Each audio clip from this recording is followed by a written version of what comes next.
Bonjour à tous et merci de suivre le 6h30 sur RTI1, la chaîne qui rassemble. En Côte d'Ivoire, le Conseil économique, social, environnemental et culturel a ouvert ce jeudi à Abidjan sa première session ordinaire 2025. Objectif, dresser le bilan de 2024, tracer les perspectives de 2025 et renforcer la coopération institutionnelle.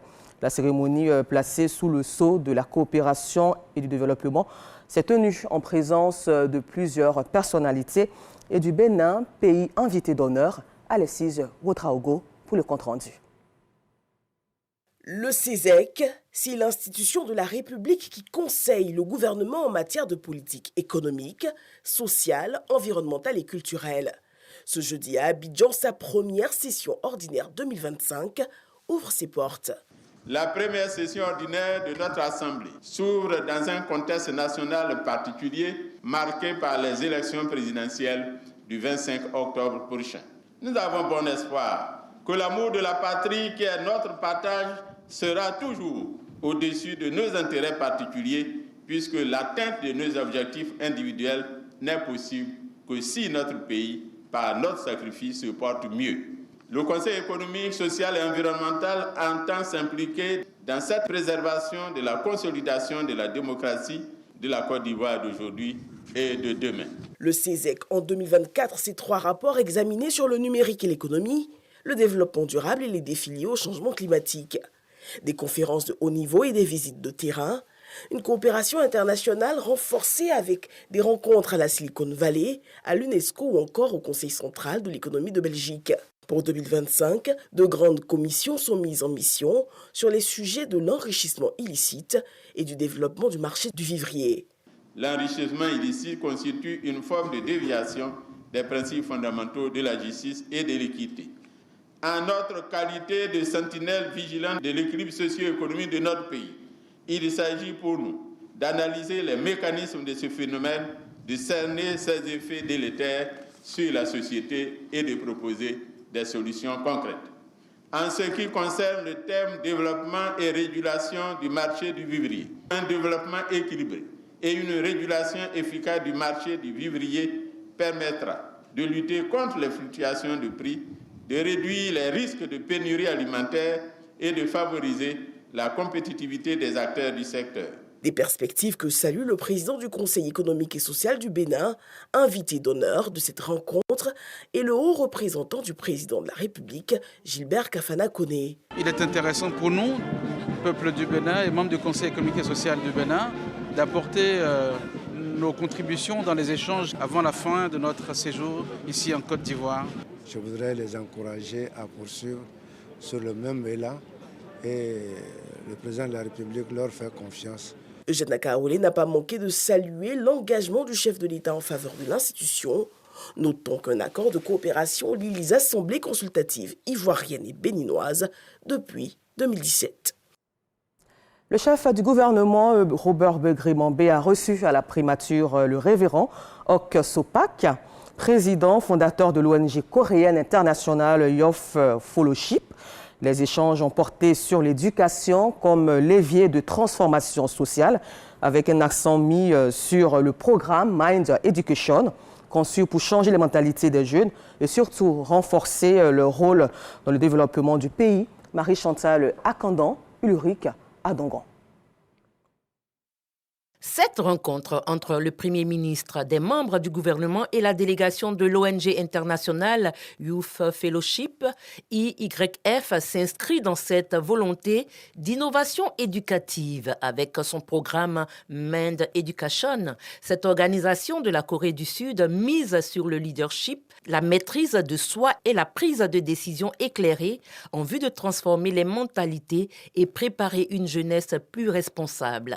Une approche salué par le Premier ministre qui y voit un levier essentiel pour le développement du pays. Le déclic qui a permis à la Corée du Sud de prendre son envol réside dans un certain nombre de paramètres, l'esprit de combativité dans tout ce que nous faisons, l'innovation que nous, Ivoiriens, on essaie d'étudier pour prendre en compte dans notre développement. Le révérend président fondateur de l'ONG a souligné les enjeux de cette visite et les perspectives de collaboration avec le gouvernement. Surtout, je crois que la formation des changements de mentalité est très nécessaire dans le pays. Si le gouvernement envoie quelques personnes en Corée, on va aussi les donner la formation. Et aussi, on va travailler pour que beaucoup de personnes puissent bénéficier de cette formation. Et surtout dans l'école, des établissements scolaires, on va commencer cette formation. Et j'espère qu'avec le soutien du gouvernement ivoirien, on va travailler étroitement. Un partenariat stratégique qui témoigne de l'engagement de la Côte d'Ivoire à bâtir un système éducatif plus inclusif et performant au service d'une jeunesse actrice du changement.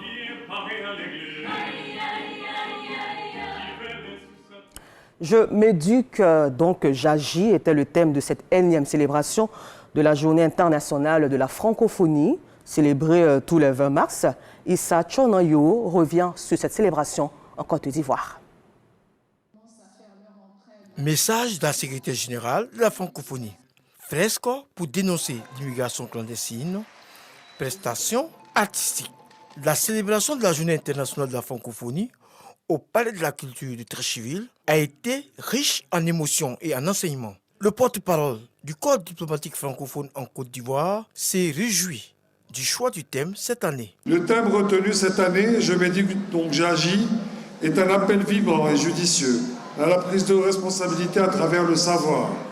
Il rappelle que l'éducation n'est pas une simple transmission de connaissances, mais un puissant levier de transformation sociale, un outil d'émancipation et un gage de prospérité à l'avenir. Aujourd'hui, sous l'impulsion de son Excellence, Monsieur le Président Alassane Ouattara, la Côte d'Ivoire poursuit cette ambition avec une politique éducative dynamique, plaçant la formation et l'innovation au cœur du progrès. Françoise Remarque salue le message de la secrétaire générale de l'OIF en faveur de l'éducation, avant d'indiquer la priorité nationale sous le leadership du président Alassane Ouattara. Sous l'impulsion du président de la République, son Excellence M. Alassane Ouattara, le thème de cette année est pris en compte avec une minutie et une détermination avec le triptyque. Éducation, formation, employabilité. Il s'agit d'une priorité nationale, d'un engagement total à travers des projets ambitieux et concrets pour la construction d'un système éducatif inclusif, accessible et de qualité qui favorise l'insertion professionnelle des jeunes. La ministre de la Culture et de la Francophonie réitère l'engagement du gouvernement pour une francophonie dynamique. Dans la région de Gbeke, le centre hospitalier régional de Bouaké n'aura plus de difficultés pour évacuer ses malades. L'établissement sanitaire vient de bénéficier d'une ambulance toute neuve et le véhicule sanitaire est un don du président de la République, Alassane Ouattara, à travers le ministère de la Santé. L'ambulance a été remise par le ministre des Transports, Amadou Kone, maire de la commune de Bouaké, Djeneba Ouattara et Soro Corona de RTI Bouaké. Les agents du CHR, Centre hospitalier régional de Bouaké, ont le sourire aux lèvres en ce moment.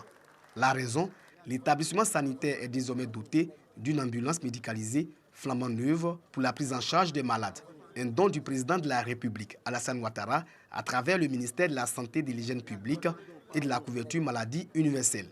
La remise des clés du véhicule sanitaire aux responsables du CHR est faite par le ministre des Transports, maire de la commune de Bouaké. Tous ceux qui passent ici, vraiment, nous font des témoignages. Et donc, c'est important pour nous ce qui est fait donc, par le président de la République. Nous sommes en train vraiment de travailler pour qu'il y ait des investisseurs. Les conditions pour que les investisseurs s'installent, c'est la sécurité, la santé et l'éducation.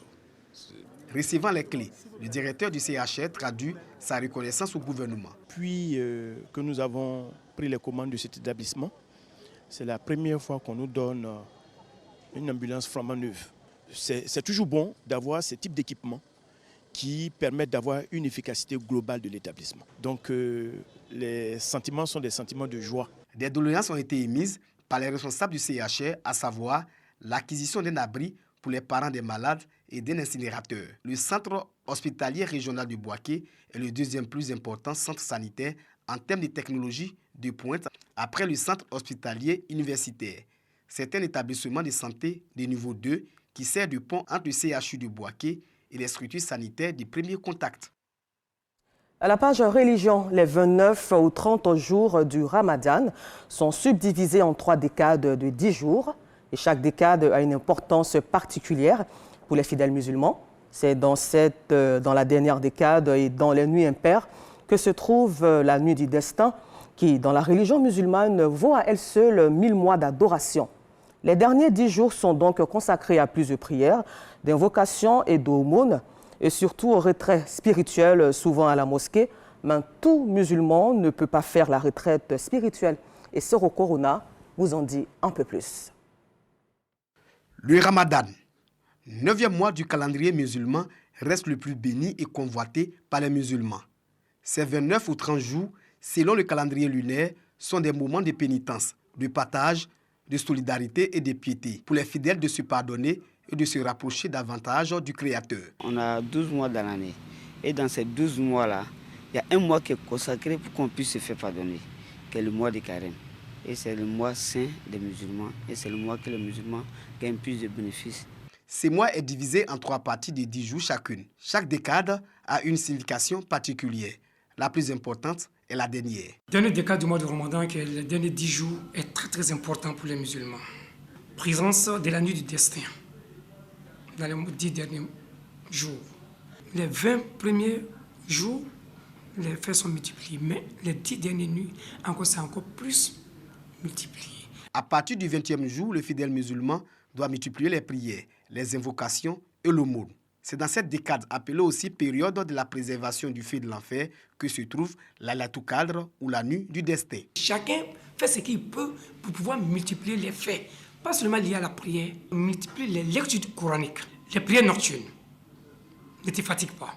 Fais-le et fais-le et fais-le. Fais beaucoup de sacrifices. Fais beaucoup de bien. Sa femme Aïcha, elle a demandé au prophète sallam, mais si ces jours-là, qu'est-ce qu'on peut faire plus? Il a donné un zik à Aïcha. Dieu, c'est toi qui pardonnes.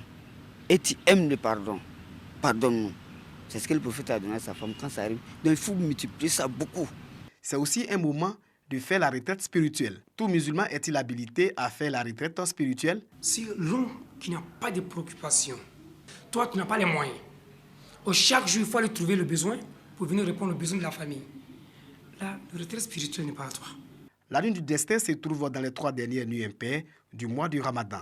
Cette nuit vaut à elle seule 1000 mois d'adoration.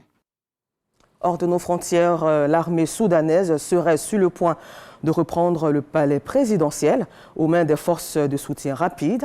Ce mercredi, en fin de journée, des affrontements d'une rare intensité opposaient les 2 camps près de cet édifice situé à Khartoum, sur une rive du Nil. Le Premier ministre éthiopien Abiy Ahmed a exclu ce jeudi toute possibilité de guerre avec l'Érythrée malgré une montée des tensions entre les 2 pays. L'enjeu principal est l'accès maritime de l'Éthiopie et le contrôle du stratégique port d'Assab. Et puis terminons ce temps d'information aux États-Unis d'Amérique où le président Donald Trump a signé ce jeudi 20 mars 2025, un décret prévoyant à terme la fermeture du département fédéral de l'éducation. S'il joue un rôle limité dans le système éducatif aux États-Unis d'Amérique, sa disparition ne serait pas sans conséquence sur la scolarité des jeunes américains. Encore merci à vous de nous avoir suivis. Je vous souhaite un excellent week-end en compagnie d'un programme de RTI 1, la chaîne qui rassemble. Tout à l'heure à 7h, suivez l'émission Matin Bonheur avec Thierry Angeval et sa dynamique équipe.